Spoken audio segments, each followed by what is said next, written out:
Hi, I am Shivangi Desai. I am a parenting coach. और आप जो अभी तक डिजाइनर केक्स या बहुत सारी सरप्राइज पार्टीज, खिलौने, तोहफे सब देते थे ना, उसका एक बहुत बड़ा साइड इफेक्ट आता है और वो एक रिसीविंग मोड में आ जाता है। यानी कि कहीं ना कहीं हम उसे पाना सिखा रहे हैं। जैसे ही बर्थडे आती है ना, उसका पहला थॉट जो है वो यही आता है, इस बर्थडे पे मुझे क्या मिलेगा, कौन सा नया गिफ्ट मिलेगा, कौन सी नई केक मिलेगी।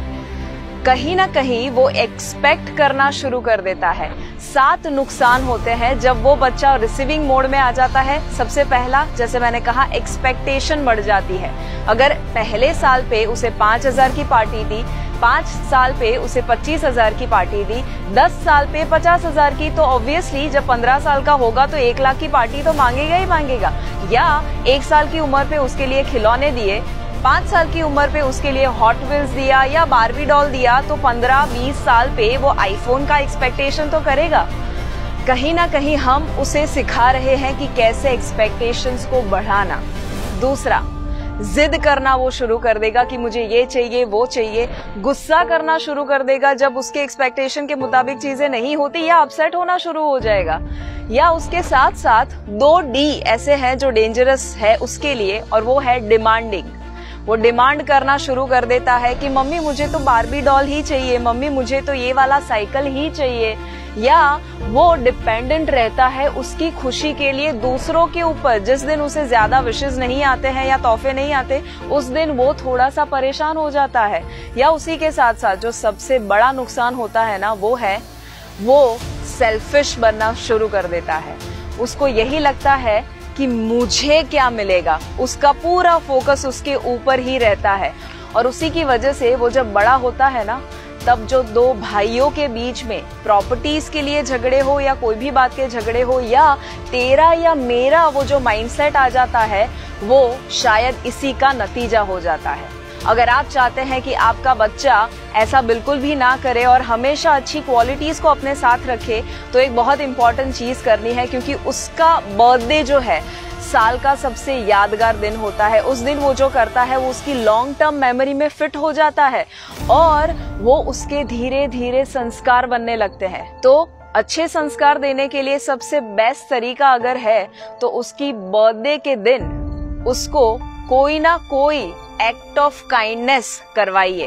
एक्ट ऑफ काइंडनेस का मतलब क्या होता है? उसका मतलब है आप किसी ना किसी को जब मदद करते हैं, किसी की सेवा करते हैं। यानी कि अगर मैं खुद का एग्जाम्पल दूं, मैं जब छोटी थी तब मेरे मम्मी पापा मुझे हमेशा हर बर्थडे के दिन ऐसी जगह पर लेकर जाते जहां पर मेरे हाथ से कुछ ना कुछ डोनेट करवाते। वो हो सकता कोई ब्लाइंड स्कूल या डेफ एंड डम्ब स्कूल या ऑर्फनेज यानी कि अनाथ आश्रम, वृद्धाश्रम, गरीब बच्चों के वहां लेकर जाते और मेरे हाथ से स्टेशनरी या तो कोई चॉकलेट्स हो सकता है, खाना हो सकता है, ऐसा कुछ ना कुछ डिस्ट्रीब्यूट करवाते।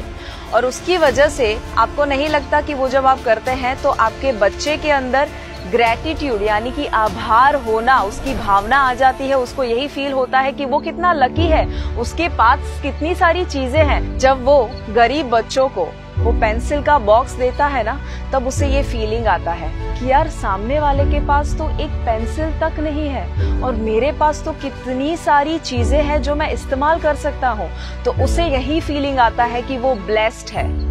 आपको वो थैंक यू बोलेगा, भगवान को थैंक यू बोलेगा, या उसी के साथ साथ वो कंप्लेन करना ही बंद कर देगा, क्योंकि वो वही देखेगा कि यार जिसको मैं बांटने को गया था चीजें, उसके पास तो ढंग के कपड़े तक नहीं है, चप्पल तक नहीं है, और अगर मेरे पास इतनी सारी चीजें हैं तो मैं कंप्लेन कैसे कर सकता हूँ। तो आपके बच्चे को बर्थडे के दिन एक गिवर बनना सिखाइए।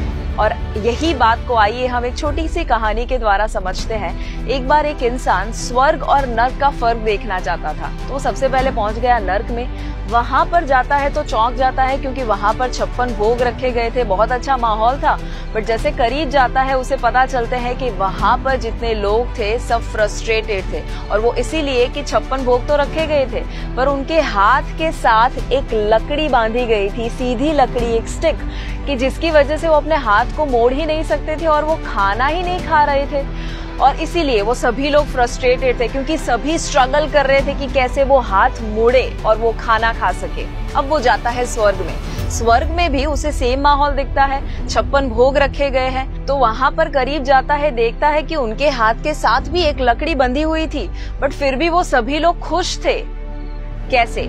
क्योंकि वहाँ पर सभी एक दूसरे को खाना खिला रहे थे, और इसीलिए वो सभी सामने वाले के बारे में जब सोचते हैं, गिविंग के बारे में जब सोचते हैं, वहीं पर उनका स्वर्ग बन जाता है। हमें एक्चुअली ये सोचने की जरूरत नहीं है कि मरने के बाद क्या होगा, बट आपके बच्चे को ये सिखाइए कि जीते जी कैसे वो स्वर्ग बना सकता है, और वो एक बहुत ही आसान तरीके से हो सकता है, गिविंग के द्वारा, देने के द्वारा, ऐसे लोगों को कि जिन्हें जरूरत है। तो आपके बच्चे के अगले बर्थडे पे आप क्या करने वाले हैं, जरूर कमेंट में लिखिए और बताइए मुझे कि कैसे आप उसे देना, एक गिवर बनना सिखाने वाले हैं। और अगर आप चाहते हैं कि लालच से भरे नहीं बट निस्वार्थ भाव से भरे हम बच्चों को तैयार करें इंडिया में, और एक नया इंडिया तैयार करें, तो